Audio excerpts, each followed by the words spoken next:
एक बार फिर से आप लोगों का स्वागत है। हम लोग चर्चा के एक नए विषय के साथ आज उपस्थित हुए हैं आपके बीच। हमारे साथ विभव सर हैं और पिछली बार हमने इनसे कुछ सवाल किए थे।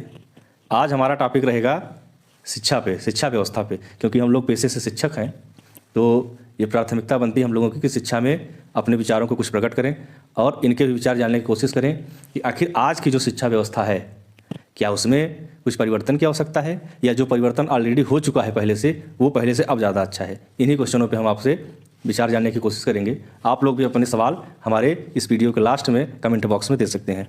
शिक्षा व्यवस्था पे हम जितना अपना विचार रखते हैं, हो सकता है हमसे समाज के कई लोग सहमत हों, कई लोग असहमत हों, लेकिन फिर भी आपने अगर क्वेश्चन किया है तो उसका मैं आपको जवाब देने का प्रयास करूंगा। ज्ञान पे आधारित शिक्षा हुआ करती थी कि व्यक्ति को ज्ञानवान कैसे बनाया जाए, और जब ज्ञानी पुरुष बाहर निकलता था तो उसके अंदर सृजन करने की क्षमता बहुत ज्यादा थी, सृजनात्मकता उसके अंदर बहुत ज्यादा थी। वह किसी भी चीज को उठा लेता था तो उसको परम उच्च से उच्चतम स्तर तक पहुंचा देता था। जैसे मैं कहूं, आपने मौर्य काल में पढ़ा है, मौर्य काल आप पढ़े हैं आपने ही क्या कहते हैं इतिहास में। मौर्य काल में एक राजा हुए थे चाणक्य। चाणक्य एक विद्वान था, राजा नहीं था, सॉरी, चाणक्य एक विद्वान थे। वो गुरुकुल से निकल करके आए हुए थे। उन्होंने नंद वंश के खनानंद को हराने के लिए एक साधारण से साधारण बालक चाणक्य को उठाया था।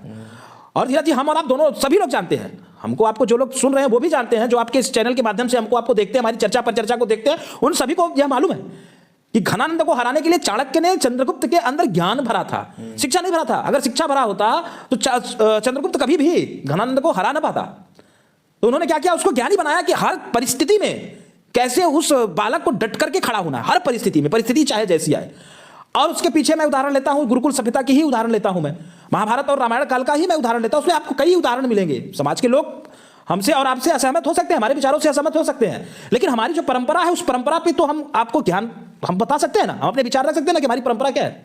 जैसे महाभारत में उदाहरण आता है कि भगवान कृष्ण, तो आपने भी जाना है कि भगवान कृष्ण संदीपनी के गुरुकुल में पढ़े हुए पद्धति से हैं।